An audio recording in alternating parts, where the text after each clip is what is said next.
I remember that day like it was yesterday. It was a quiet afternoon in our small town of Willow Creek, Nebraska. The sun was shining through the windows, casting warm shadows on the wooden floors of our old family home. I had just finished baking some apple pie, the kind my daughter Sarah always loved.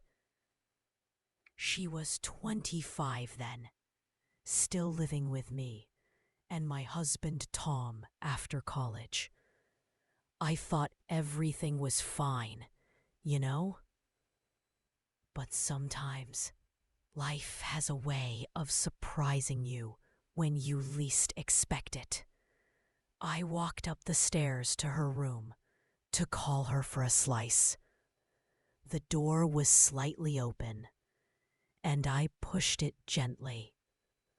What I saw inside left me speechless. There, on her desk, was a stack of letters and photos I had never seen before. One photo showed Sarah with a man I didn't recognize, smiling in a way I hadn't seen her do in years. My heart skipped a beat. Who was he? And why were there plane tickets tucked under the pile? Dated for next week? I stood there frozen, my hand on the doorknob.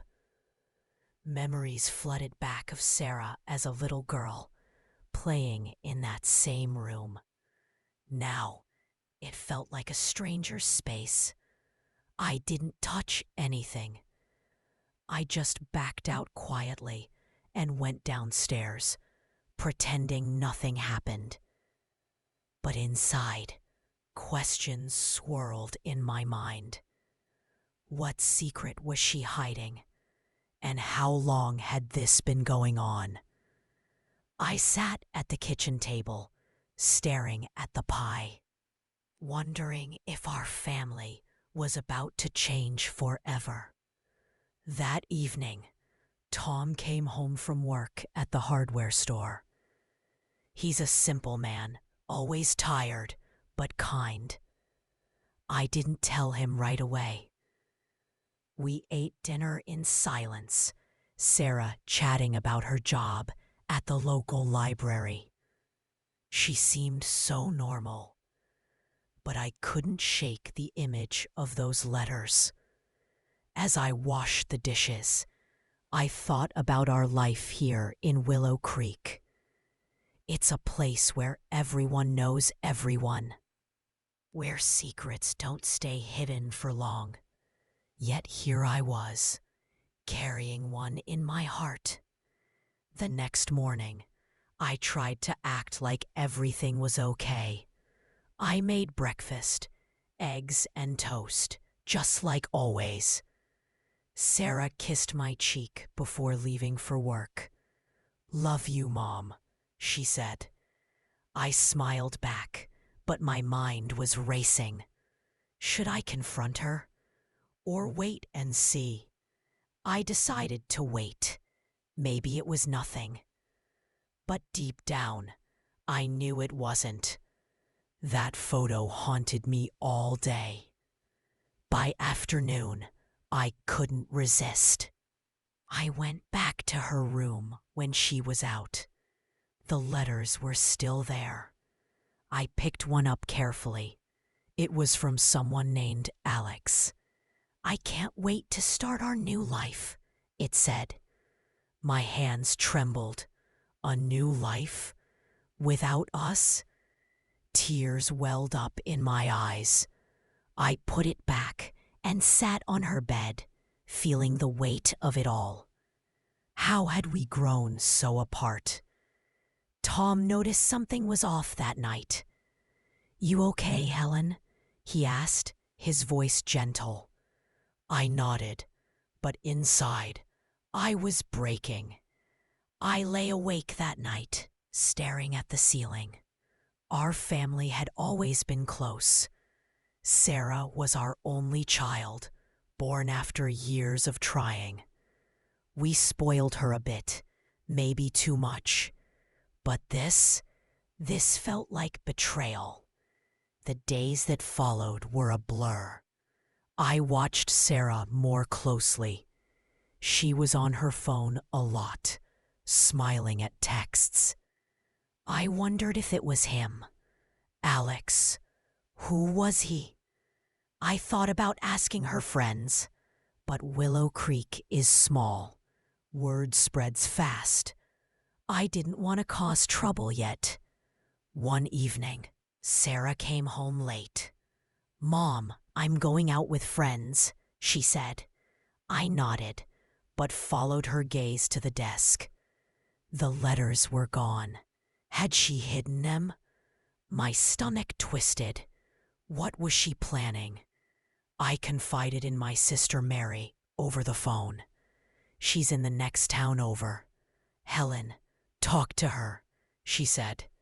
But I wasn't ready. Not yet. As the week went on, I found more clues. A packed bag under her bed. Whispered phone calls at night. Each one chipped away at my heart. I loved her so much. Why was she pulling away? Then, one rainy afternoon, I heard her crying in her room. I knocked softly. "Sarah, everything all right?" She wiped her eyes. "Yeah, Mom, just tired." But I knew better. That night, I dreamed of her as a baby, in my arms. Waking up, I felt a quiet resolve. I had to find out the truth.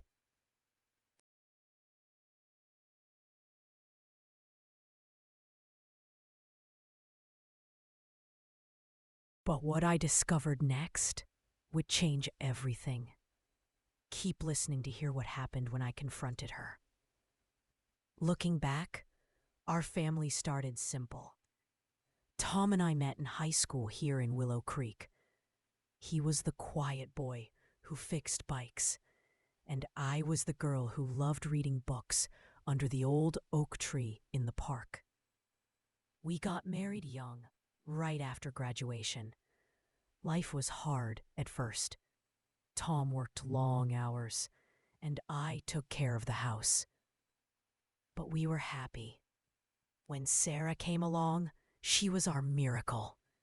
Doctors said it might not happen, but there she was, tiny and perfect. We named her after my mother. Those early years were full of joy. Sarah's laughter filled the house. We'd take walks to the river, picnic on Sundays. Tom built her a swing in the backyard. She swung high, yelling, "Higher, Daddy!" As she grew, we did our best. Sarah was smart, always top of her class. We saved every penny for her college. She went to the state university, studied literature. "I want to be a writer, Mom," she said. I was so proud. But college changed her a little. She came home less often, made new friends. We understood. Kids grow up. When she graduated, she moved back. Just for a bit, she said. That bit turned into years. She got the library job, helped around the house. It felt good having her close. Tom and I aged gracefully. He's 60 now, still at the store. I'm 58, volunteer at the church. Our life was routine, but comforting. Friday dinners at the diner, Saturday gardening. Sarah joined sometimes, but cracks showed slowly. Sarah seemed restless. "This town is too small, Mom," she'd say. I'd nod, but it hurt. Willow Creek was our home. Where else would we go? I thought about my own parents. They passed when Sarah was young, left us the house. It's old, but full of memories. Photos on the walls, Sarah's baby pictures. One day, before the discovery, Sarah and I baked cookies. Remember when we did this as a kid? I asked. She smiled. Yeah, Mom, good times. But her eyes looked distant. Tom sensed it too. She's growing up, he'd say. But I worried. Was it a boy or something else? After finding the letters, I dug through old albums, saw Sarah's prom photo, her graduation. Tears came. Where did time go? I talked to Tom finally. Something's wrong with Sarah. He listened, held my hand. We'll figure it out. But the next day, Sarah announced, I'm thinking of moving out. My heart sank. Was this connected to Alex? I watched her more. She avoided eye contact. Whispers on calls. I love you too, I heard once. Who was it? Mary visited that weekend. She looks unhappy, she said. We sat on the porch, sipping tea. Talk to her, Helen. I tried. Sarah, is there someone special? She blushed. Maybe, Mom, but it's complicated. Complicated. That word echoed. What did it mean? As days passed, tension built. Small arguments. Mom, stop hovering, she'd say. I'd apologize, but inside, I ached. Then I found a journal entry. I have to leave. They wouldn't understand. My world tilted. What was the secret? It was bigger than I thought. Stay with me to find out the shocking truth. Doubt crept in like fog over the river. After finding the journal, I couldn't sleep. I'd lie there, listening to the house creak. Tom snored softly beside me. He didn't know everything yet. I didn't want to worry him. Sarah acted normal, but I saw changes. She came home late more often. Work stuff, she'd say, but the library closed at 6. Where was she? I started paying attention to details. Her clothes smelled like cologne. Not Tom's. A man's. Alex's. One afternoon, I saw her car parked at the cafe downtown. I walked by, peeked in. She was with a man. Tall, dark hair. They laughed, hands touching. My chest tightened. I hurried home, tears stinging. That night, I asked casually, see any friends today? She paused. Just coworkers. A lie. Why lie? Tom noticed my quietness. Helen, talk to me. I told him about the man. He frowned. Let's not jump to conclusions. But conclusions came. I found a receipt in her pocket. Dinner for 2 at a fancy place outside town. We never went there. Emotions swirled. Sadness, confusion. I loved her. Wanted her happy. But why hide? I prayed at church. Give me strength, I whispered. The pastor saw me. Troubles at home?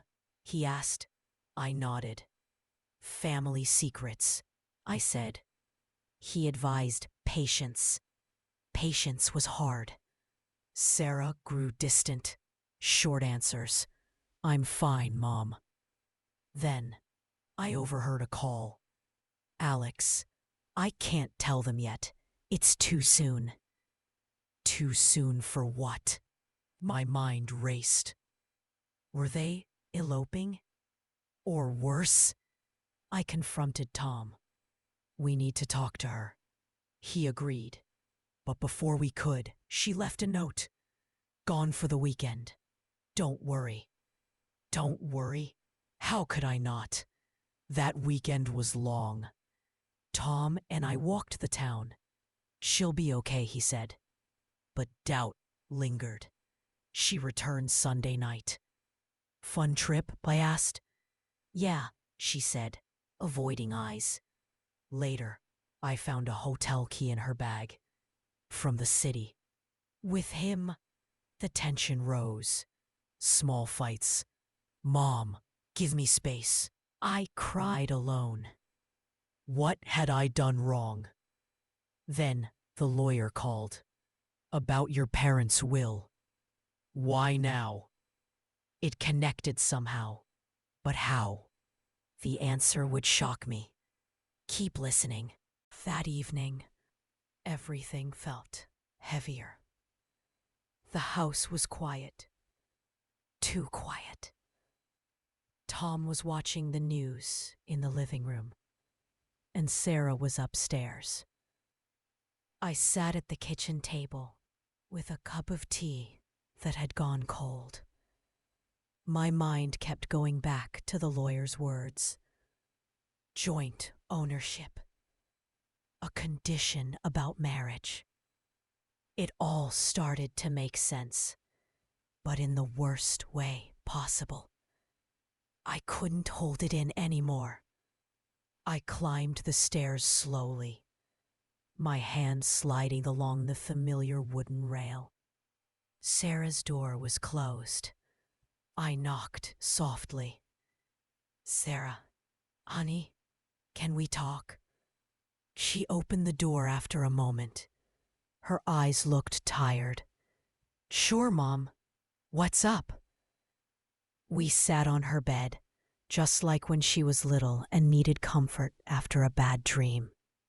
But this time, I was the one who needed comfort. I took a deep breath.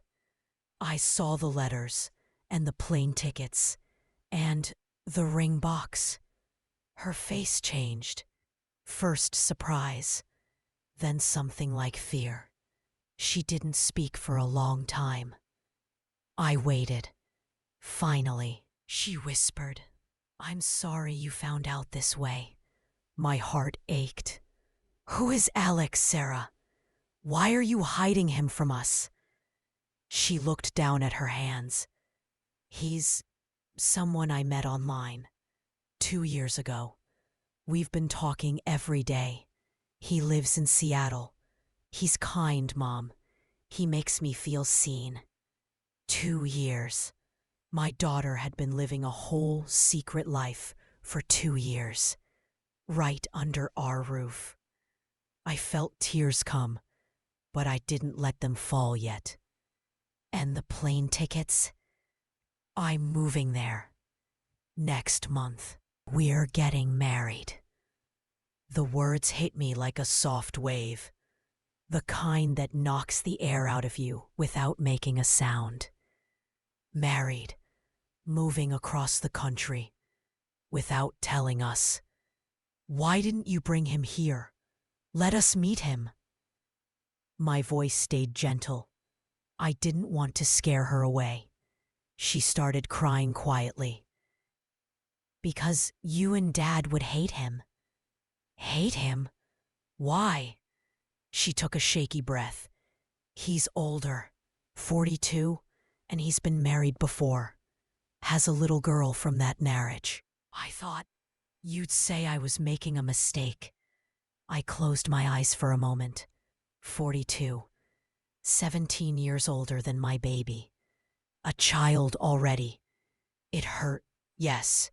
But more than that, it hurt that she thought we couldn't handle the truth. Sarah, I said softly, we love you. We would have listened. We would have tried to understand. She shook her head. I was scared. And then there's the house. My stomach dropped. What about the house? She wiped her eyes. Alex's lawyer looked into things. He said because of Grandma's will, if I get married, the house might have to be sold or split differently. He thought maybe it would be easier if I just left quietly. I felt cold. Alex's lawyer. Not even Sarah's idea. His, a man I'd never met, was already planning how to take part of our family home. I reached for her hand. This house isn't just bricks, Sarah. It's where you learn to walk, where we celebrated every birthday, where your dad fixed your bike 100 times. It's ours. All of ours. She pulled her hand away gently. I know, Mom, but I'm suffocating here. Willow Creek feels too small. I want a new start. I nodded slowly, even though my heart was breaking. And Alex, does he love you the way you deserve? She smiled through tears. Yes, he does. I wanted to believe her. I really did, but something felt off. The way she said it, like she was trying to convince herself too. That night, after she went to sleep, I sat on the porch with Tom. I told him everything. He listened without interrupting, his old hands folded in his lap. When I finished, he said quietly, "She's grown, Helen.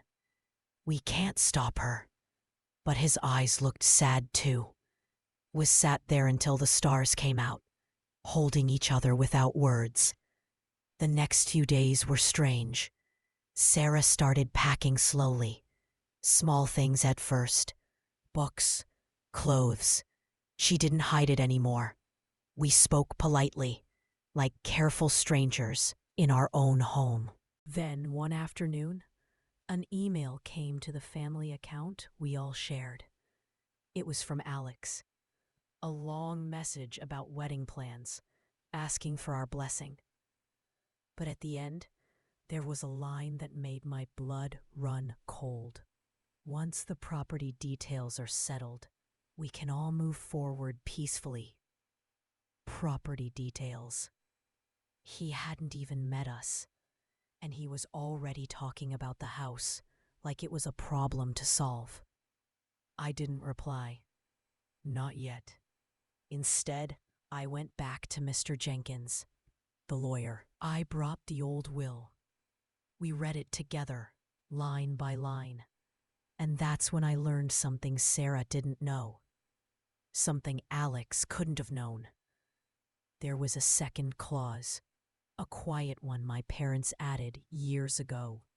It said that if either owner tried to force a sale without family agreement, the house would automatically pass fully to the remaining owner. To me, my hands shook as I read it. Not out of greed, never that, but because it meant Sarah wasn't losing anything by marrying. She never had to choose between love and home. But Alex thought she did, and he was pushing her to leave quickly, quietly, before we caused trouble. I sat in the lawyer's office for a long time after he explained it. Tears came then, not loud ones, just silent streams down my cheeks. My daughter was about to walk away from everything she knew because a man she loved was gently, carefully trying to take more than just her heart. What would I do with this truth? Would I tell her? Or would I let her go and hope she found her way back one day? The answer came slowly, over the next few days, and it would change everything between us. Keep listening. The hardest part is still ahead. The days after learning about that hidden clause felt like walking through fog. Everything looked the same. The old kitchen clock ticking, the flowers blooming in the front yard, Tom humming as he fixed the fence. But nothing felt the same inside me. I carried the truth like a heavy stone in my pocket. I could tell Sarah everything, show her the will, prove that marrying Alex wouldn't cost her the house or me, or any part of her childhood. But something stopped me. Maybe fear, maybe the hope that she would choose us on her own, without needing proof. Sarah kept packing, slowly, one drawer at a time. She folded her sweaters neatly, the ones I'd knitted for her over the years.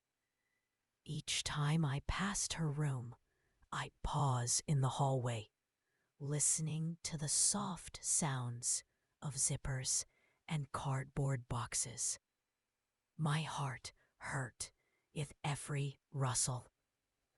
One evening, she came downstairs holding a small photo album, the one from her childhood birthdays. She sat beside me on the couch and opened it without a word. We looked at pictures together. Her 5th birthday with the lopsided cake, her 10th with the new bicycle, her 16th in that blue dress we found at the thrift store. "Remember this day?" she asked quietly, pointing to a photo of the 3 of us at the county fair. Tom had his arm around me, and Sarah was on his shoulders, holding a giant stuffed bear. I smiled through the lump in my throat. How could I forget? "You ate so much cotton candy, you were sick all night." She laughed softly, then grew quiet again. "I'm going to miss this place." "Not us. The place." Those words stung, but I didn't show it. "The place will always be here, honey, and so will we."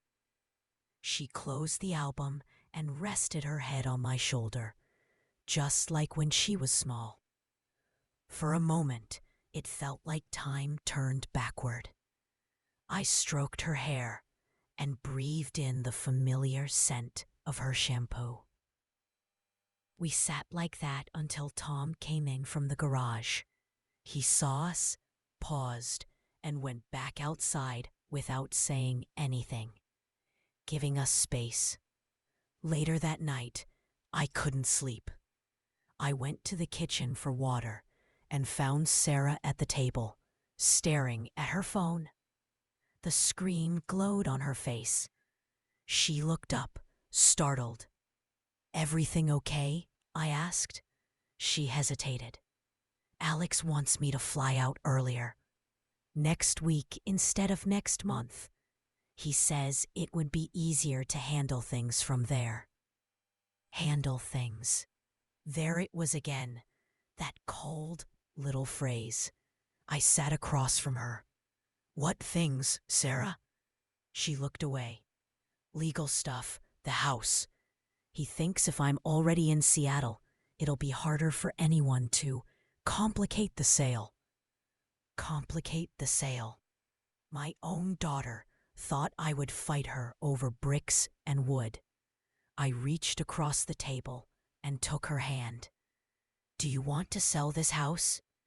She didn't answer right away. "I don't know. Alex says we could use the money for a down payment on something new. A fresh start." A fresh start, built on selling her childhood home. I wanted to tell her everything then. About the clause, about how none of this was necessary. But the words stuck. Instead, I asked the question that hurt the most. "Does he make you feel safe, Sarah? Truly safe?" She nodded quickly, too quickly. "Yes, he does." But her eyes didn't meet mine. The next morning, I did something I'm not proud of. I looked at her phone while she was in the shower. It was on the counter, unlocked. I scrolled through her messages with Alex. My hands shook the whole time. Most were loving, sweet even. But then I saw the ones from the last few days. "Once you're here, we can get the paperwork started. Your mom will come around when she sees how happy you are." If they try to block the sale, we have options. Options. That word sent a chill through me. I put the phone back exactly as I found it and went outside to the porch. The air was cool. I sat on the old swing and rocked slowly, thinking about my own mother, how she always said, "Love shouldn't feel like a secret, Helen. Real love wants to stand in the sunlight." That afternoon, Alex called the house phone. The landline we barely use anymore. Tom answered, then handed it to me with a worried look. "Hello, Mrs. Carter. This is Alex." His voice was smooth, confident. "I wanted to introduce myself properly. I love your daughter very much." I stayed calm. "Thank you for calling, Alex. When can we meet you?" There was a pause. "Soon, once Sarah's settled here. It's been a busy time." Settled. Before we'd even met him.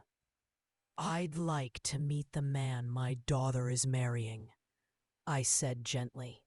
"We could drive to Seattle, or you could come here." Another pause.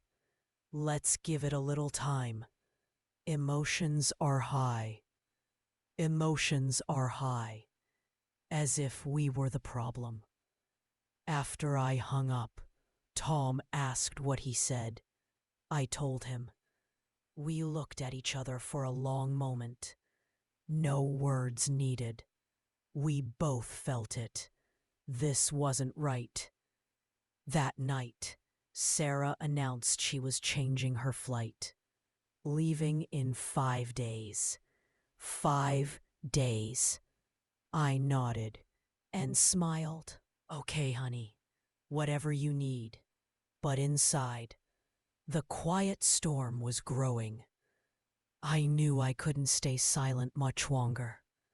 The truth about the will was burning in me. The question was when to tell her, and would she believe it came from love, or think I was trying to buy her back with a house? The next few days would decide everything, and one phone call would change it all forever. Stay with me. The turning point is coming. The 5 days went by too fast and too slow. Every sunrise felt like a countdown. Sarah's suitcases lined the hallway now. 2 big ones and a carry-on.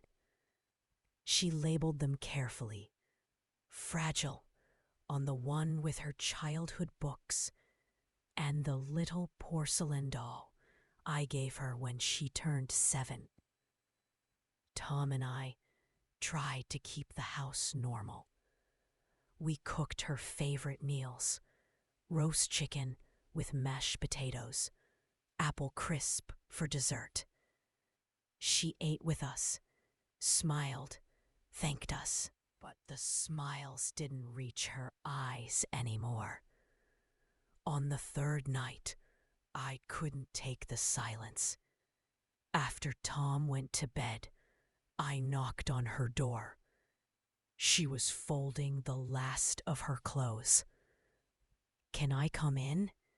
She nodded. I sat on the edge of her bed and watched her for a minute. The room looked empty already.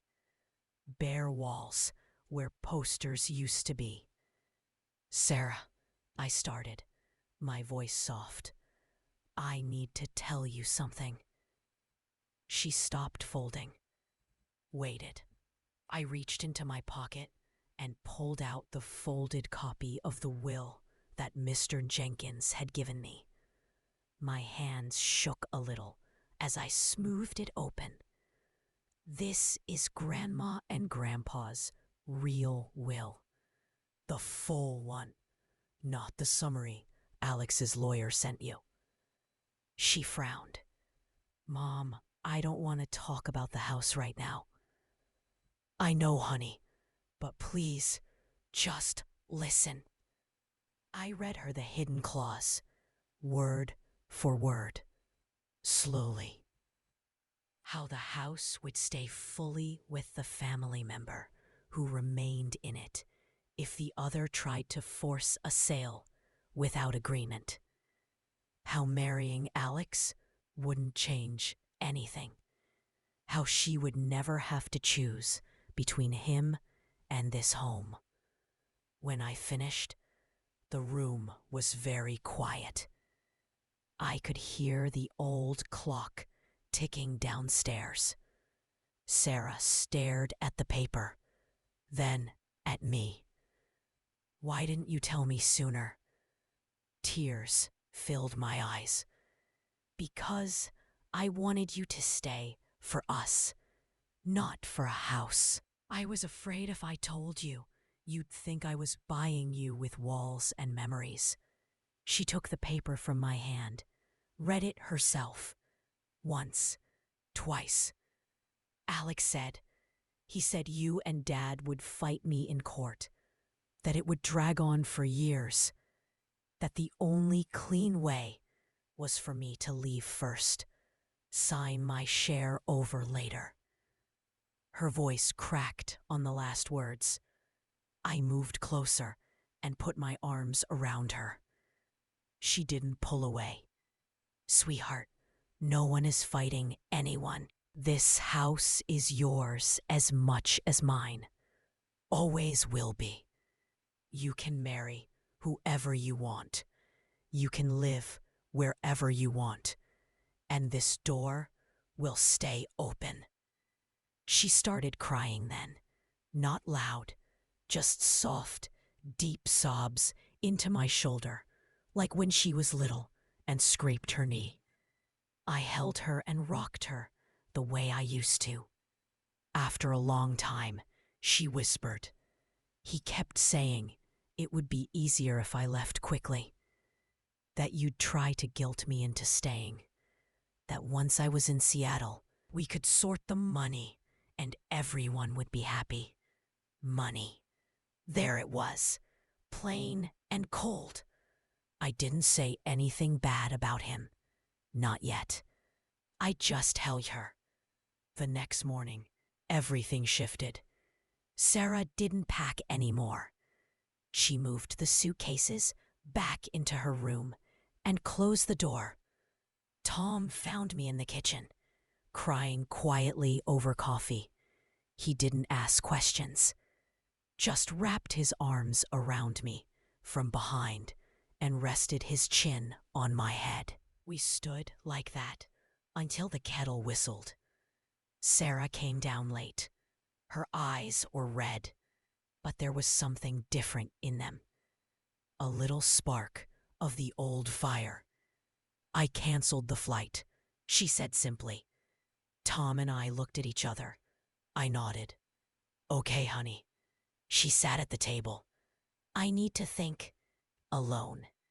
I'm going to stay a while longer. We didn't push. We didn't celebrate. We just made breakfast together, like any other day. That afternoon, Sarah called Alex. I didn't listen in. But I heard her voice through the door. Calm at first, then firmer. When she came out, her face was pale but steady. He's angry, she said. He says I'm letting you manipulate me, that the house is clouding my judgment. I took her hand. And what do you say? She looked at me for a long moment. I told him I need time, real time, and that if he loves me, he'll wait. Then she added quietly, he hung up. My heart broke for her all over again. First love can hurt so deep. The days that followed were tender and raw. Sarah walked a lot, down by the river, through the town park. She spent hours in her room on the phone with her best friend from college, talking it all through. Tom and I gave her space.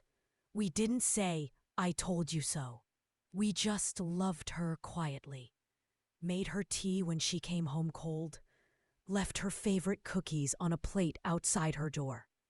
One evening, about a week later, she came to our bedroom.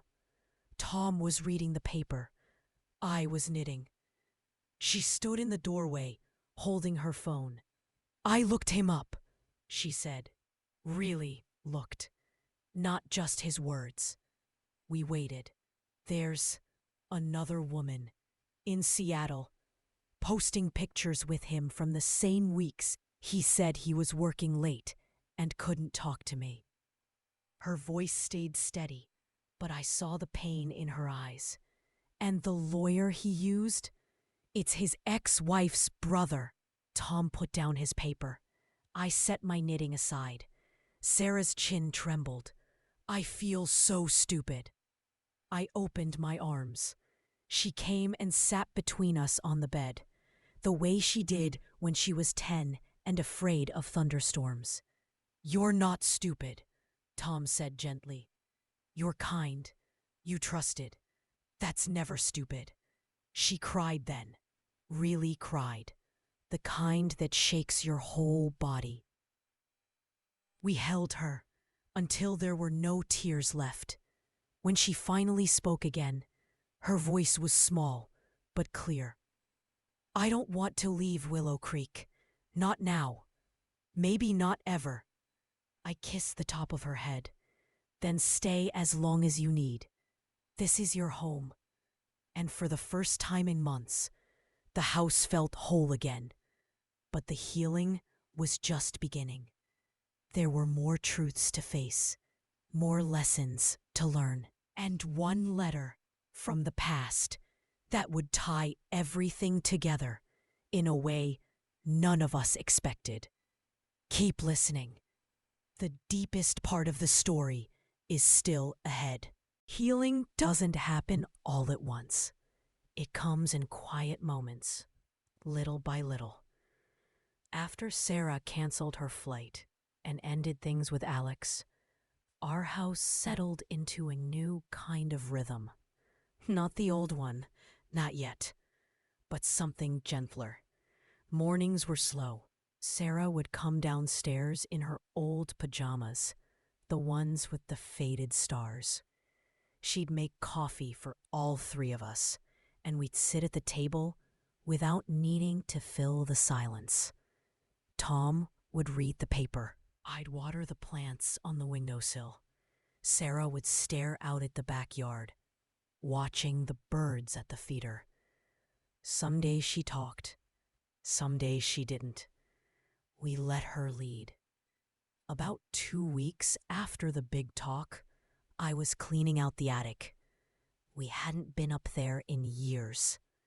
Boxes of Christmas decorations, old taxes, Tom's army uniform from the 70s. I was looking for Sarah's baby blanket, the soft blue one she loved, to wash it and put it back in her room. That's when I found the trunk. My mother's old cedar trunk, tucked in the corner under a dusty sheet. I hadn't opened it since the funeral, 15 years ago. The lock was stiff, but it gave way with a little tug. The smell of cedar and lavender sachets rose up like a hug from the past. Inside were letters, hundreds of them, tied in bundles with faded ribbons. Most were from my mother to my father during his time overseas in the service. But one bundle was different, thicker, tied with a pale pink ribbon. On the top envelope in my mother's careful handwriting. For Sarah, when she's old enough to understand love. My breath caught. I sat right there on the attic floor, dust motes floating in the sunlight from the small window, and opened the first letter. It was dated the week before my mother passed. Her handwriting was shakier than usual, but still beautiful. My dearest Sarah, it began. You're only 10 now, but one day you will be a woman, and your heart will lead you places your mind isn't ready for. When that day comes, I want you to remember this. I read on, tears slipping down my cheeks without me noticing. She wrote about her own first love, a boy from the next town over who promised her the world, but only wanted what her family owned. How she almost ran away with him at 19. How my father, quiet and steady Tom's kind of man, waited patiently while she figured it out.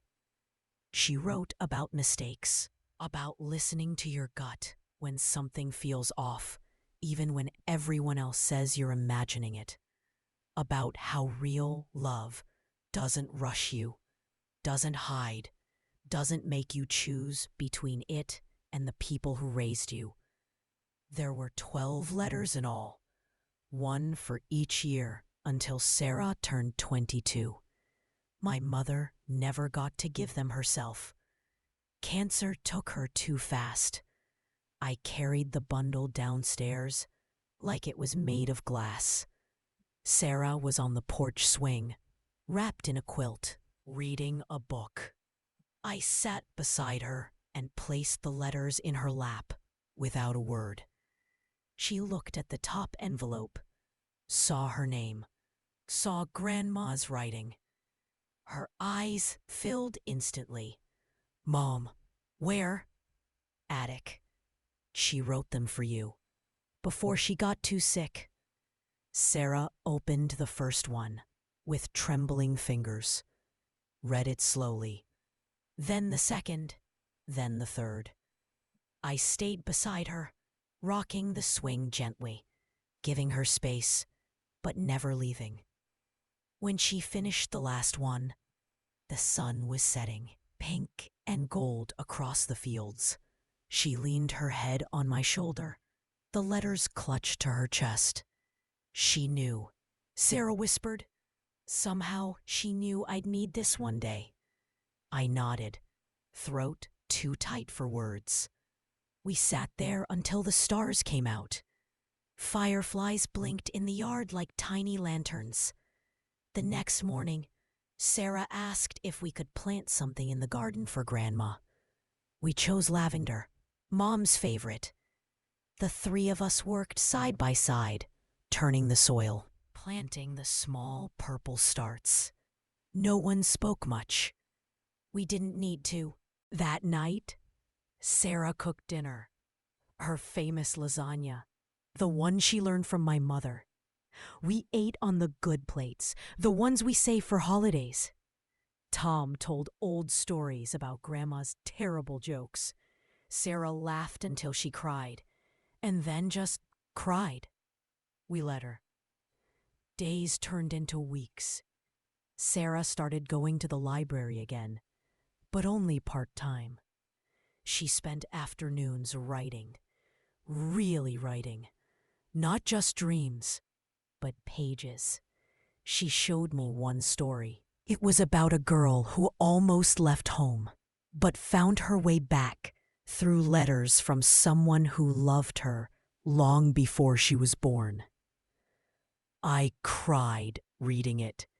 She hugged me and said, "It's okay, Mom. It has a happy ending." Summer came softly. The lavender bloomed. Sarah's laughter returned to the house, fuller somehow, like she'd grown into it. One evening, Tom and I were on the porch when Sarah joined us holding 3 glasses of iced tea. She handed one to each of us, then sat down. "I've been thinking," she said quietly, "about the house, the will, everything." We waited. I don't want to sell it, ever. But I also don't want it to just sit here like a museum. I want it to stay alive, with us in it. Tom reached over and squeezed her hand. And, she continued, a small smile growing, staying because she chose to. We clinked our glasses gently. No big speeches, just the sound of ice and the crickets starting their song. Healing was happening. Real healing. Time has a way of softening the sharp edges. After the lavender bloomed and the letters were read a dozen times over, our days started to feel lighter. The house breathed again. Windows open, curtains fluttering. The smell of fresh bread or coffee always in the air. Sarah finished the little apartment over the garage that fall. Tom helped her with the heavy work, new drywall, painting the walls a soft sage green she picked out herself. I handled the smaller things.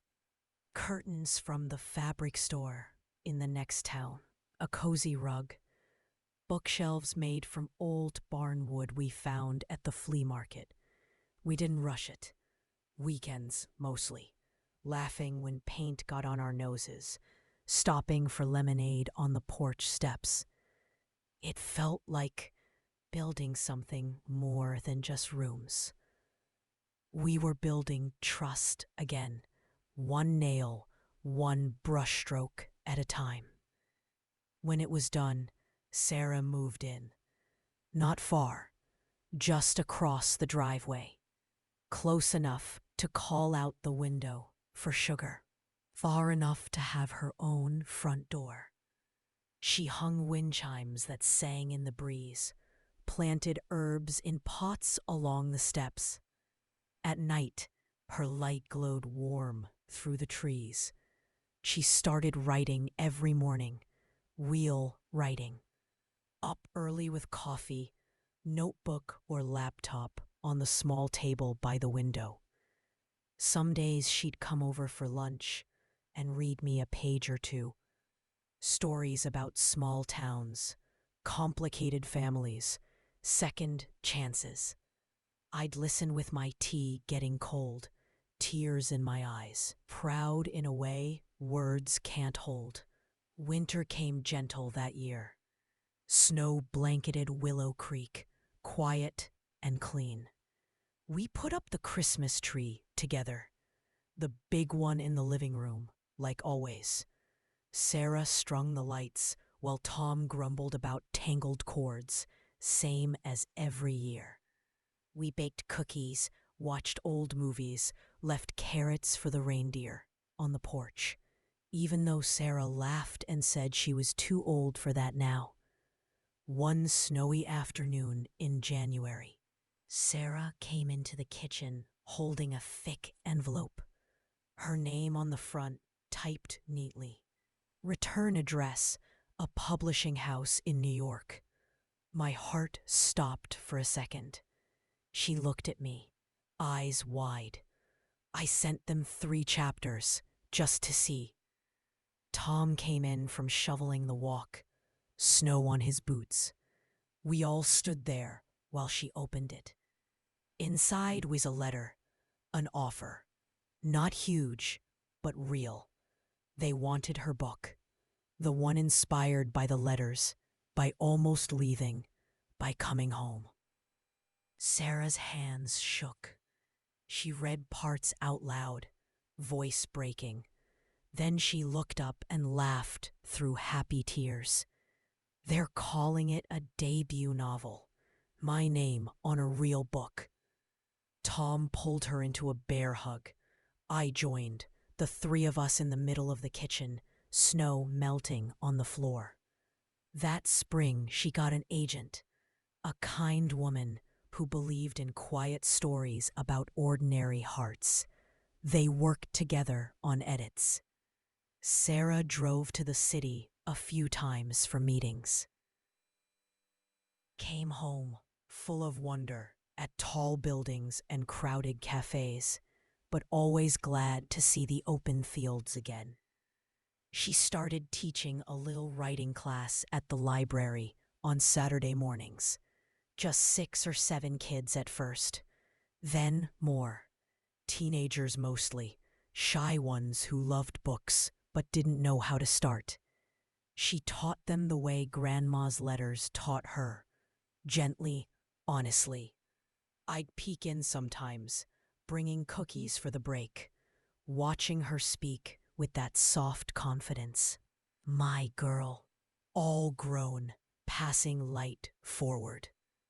One warm June evening, we had a small party in the backyard, just family and close friends. Mary came from the next town with her famous potato salad. The pastor and his wife, a few of Sarah's old teachers. We strung fairy lights in the trees, set out folding chairs, grilled burgers. Sarah stood up halfway through dessert, cleared her throat. Everyone got quiet. "I just want to say thank you," she began, "to Mom and Dad for never closing the door, even when I almost walked out of it forever." She looked at me. "Mom, you waited. You trusted. You loved me even when I couldn't love myself right." Then to Tom. "Dad, you showed me what steady love looks like. Every single day." She raised her glass of lemonade. "To home. The one we almost lost, and the one we chose again. We all drank, some eyes wet, crickets loud in the grass. Later, when everyone left and the stars were bright, Sarah and I sat on the porch swing, just the two of us. You know," she said softly, "I used to think happiness was somewhere else, a bigger city, a different life. But it was here all along, waiting for me to grow into it." I nodded, rocking us slowly. Sometimes we have to almost lose something to see how much it matters. She rested her head on my shoulder. "I'm glad I came back." "Me too, honey. Me too." The book came out the next fall. Quiet at first, then word spread. Book clubs in neighboring towns, a review in the local paper. Sarah did a reading at the library, standing room only. People cried, laughed, asked questions, bought copies for their daughters, their mothers, their friends. She dedicated it to Grandma and to me and Tom. The words on the page still make me tear up. "To the quiet love that waits with open arms." Life settled into a new, beautiful ordinary. Sarah travels sometimes for book events, research, visits to Mary, but she always comes home. Her light in the garage apartment glows most nights.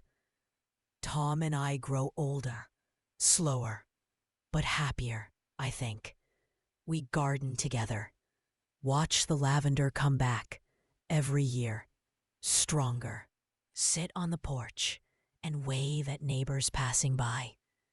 And sometimes, when the house is quiet, I walk into Sarah's old room upstairs. It's a guest room now, but her childhood things are still there in the closet. I touch the porcelain doll, the faded posters, smile at the memories. I know now that home isn't just a place. It's the people who choose to stay, who choose each other again and again. But there's one more chapter to this story. One last gift the years would bring us. Something small and loud and perfect. Keep listening. The ending will warm your heart. Years kept turning. gentle and kind. Sarah's book did better than any of us dreamed. Not bestseller lists or big city lights, just steady, heartfelt sales. Letters from readers poured in. Women who had almost left home, daughters who came back, mothers who waited. Sarah read every one aloud to me over tea, her voice catching on the parts that mirrored our story. She wrote a second book, then a third, always from the little apartment over the garage. Sarah's final book, then a third. She wrote a second book, then a third. With the wind chimes singing outside her window, she traveled for readings now and then. Chicago, Denver, once even Portland, but Willow Creek was her anchor. She'd come home quieter after trips, hugging us longer, breathing in the familiar air like it was medicine. Tom and I slowed down. His knees weren't what they used to be, so he sold the old truck and spent more time in the garden. I joined him. We grew tomatoes that won blue ribbons at the county fair 2 years running. Small joys, big enough. Sarah started dating again, carefully this time. A young man named Daniel, who taught history at the high school. He was from Willow Creek, too. Grew up 3 streets over. But they'd never really known each other until a book signing at the library. He came for the reading, stayed to help stack chairs. Asked her for coffee the next week. He was kind, patient, met us properly the first time. Brought flowers for me. Helped Tom fix the fence without being asked. He listened more than he talked. When Sarah brought him to Sunday dinner, he ate 2 helpings of my pot roast and told stories about his grandmother's recipes. We liked him right away. They took it slow. Walks by the river, drives to the next town for movies, picnics in the park under the old oak tree where Tom and I first fell in love. Daniel never rushed her, never made her choose between him and home. He just became part of it. One spring evening, about 3 years after everything fell apart and came back together, Sarah came over from the garage apartment holding a small white stick. Her hands were shaking, eyes shining. Tom and I were on the couch watching the news. She stood in the doorway, biting her lip the way she did when she was 5 and had a secret. "Mom, Dad," she started, then couldn't finish. I stood up slowly, walked to her, took the stick gently. 2 pink lines, clear as day. My breath left me. I looked at her face, scared, happy, glowing. Then at Tom. His eyes were already wet. Sarah nodded. "I'm pregnant." The word hung in the air like the sweetest music. Tom stood, pulled her into his arms. I joined, the 3 of us holding each other in the living room where so many hard talks had happened. But this time, only joy. We cried, laughed, cried some more. Later, sitting at the kitchen table with tea and cookies, like we'd done 1,000 times, Sarah told us how it happened. She and Daniel had been together a year, talking about the future, wanting a family, not rushing, but ready when it came. "He's so happy," she said, smiling. "He's already reading baby books. Says he wants to build a crib like Grandpa did for me." Tom puffed up a little at that. "I've still got the tools." The months that followed were magic. Slow, glowing magic. Sarah bloomed. Her cheeks rounder, her laugh deeper. She wrote less, napped more. We turned the upstairs guest room, her old room, back into a nursery. Soft yellow walls, a rocking chair from the attic, the blue baby blanket I'd saved all those years, washed and folded. Daniel moved into the garage apartment with her. They fixed it up together, added a bigger bed, baby things in corners. He came over every morning to help Tom in the garden, every evening to carry groceries for me. The town wrapped around them. Baby showers at the church, quilts from the ladies' group, books from the library staff. Willow Creek does that, shows up quiet and steady when new life is coming. Sarah craved my apple pie the whole pregnancy. I baked one every week.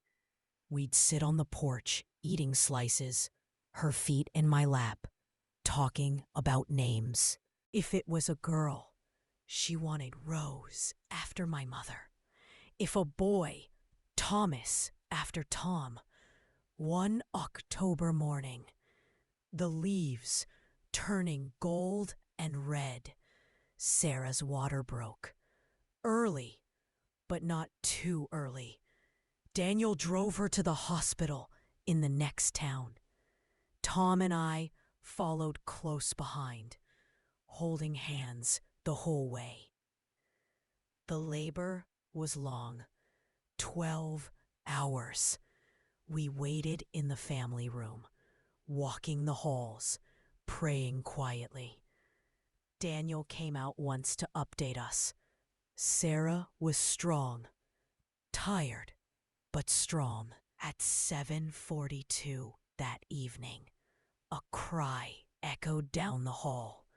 Small, fierce, perfect. The nurse came to get us. "It's a girl." We walked into the room. Sarah was in the bed, exhausted and radiant, holding a tiny bundle wrapped in pink. Daniel beside her, tears on his cheeks. She looked up at me. "Mom, meet Rose." I took her in my arms, so small, dark hair like Sarah's, tiny fingers curling around mine. She smelled like heaven.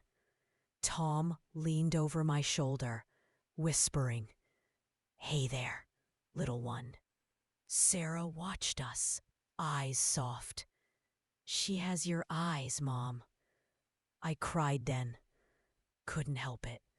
This little life, born from all the pain, all the waiting, all the choosing home again.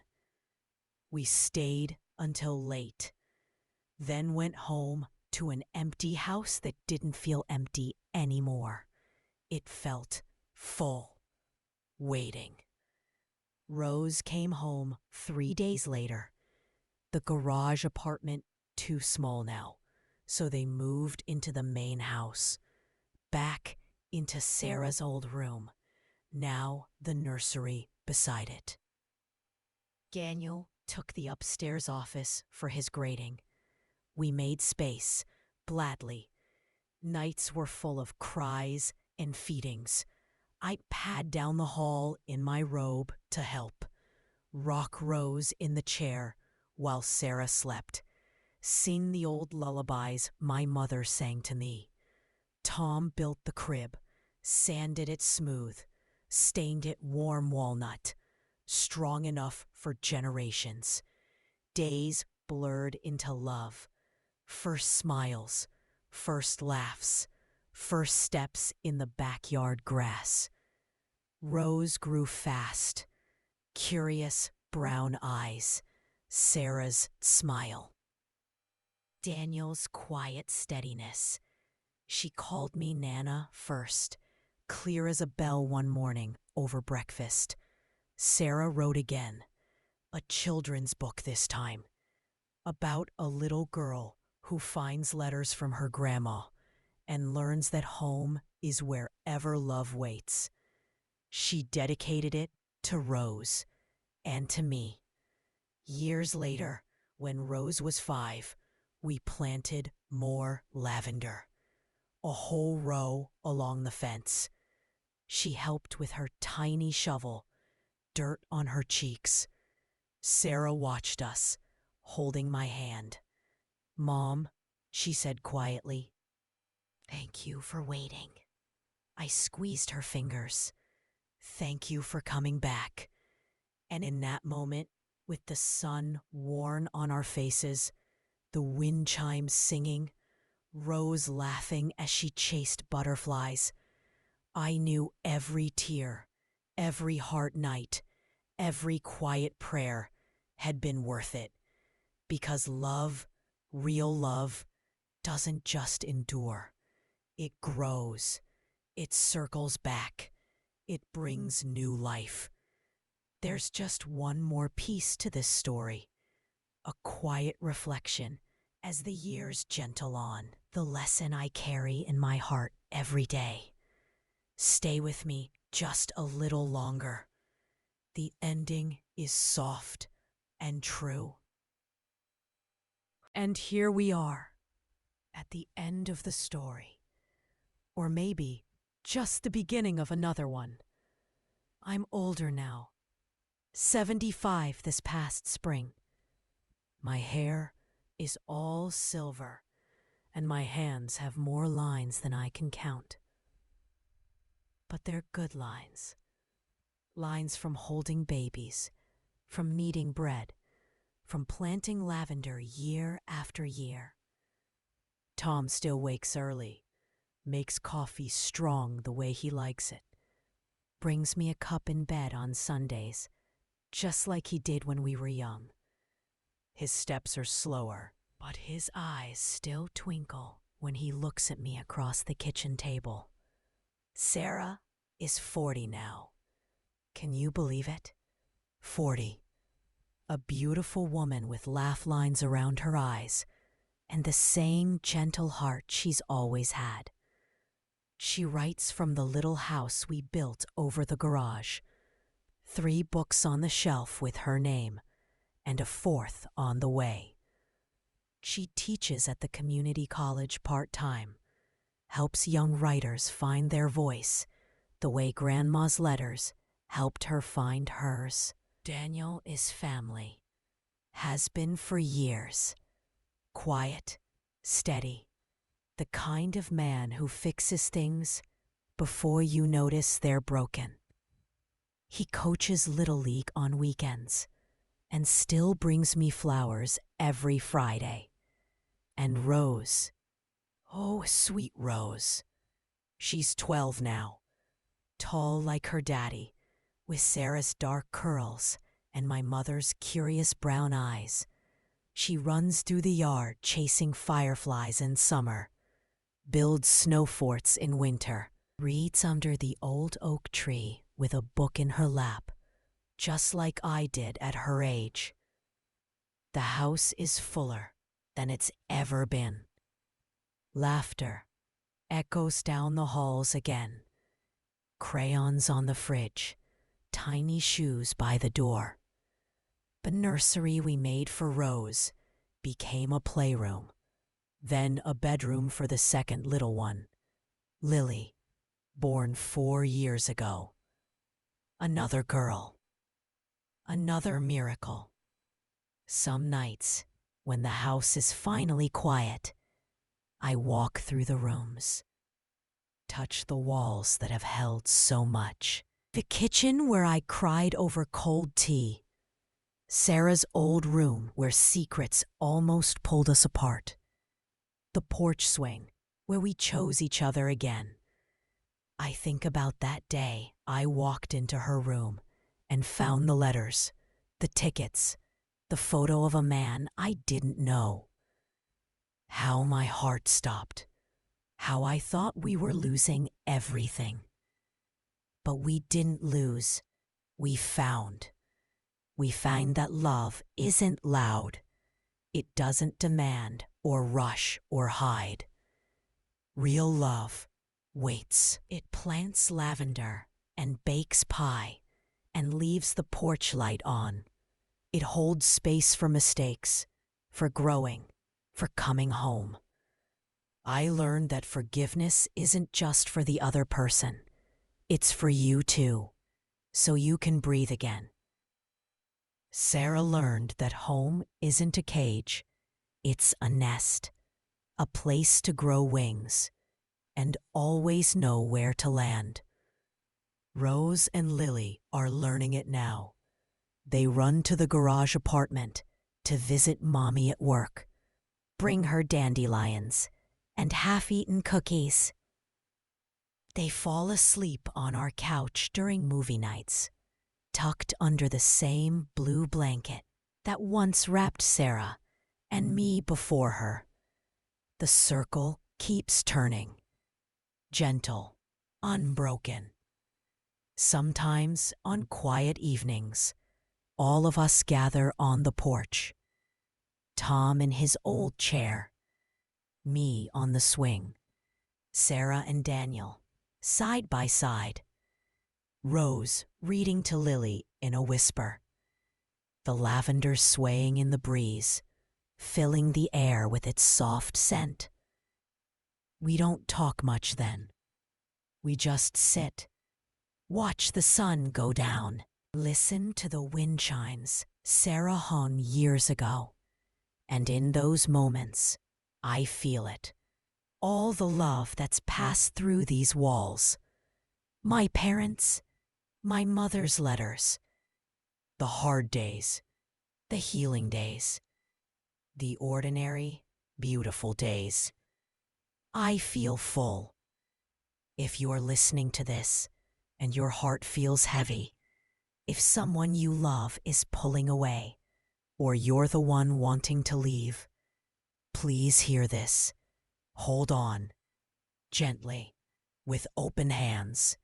Speak truth with kindness. Wait in the quiet places. Love doesn't always look like staying.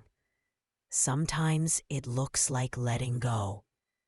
But real love, the kind that lasts, it always leaves the door open. And more often than not, the ones we're afraid of losing, they walk back through it. They come home. This was my true story, our true story. Thank you for listening, for sitting with me through the hard parts and the soft ones.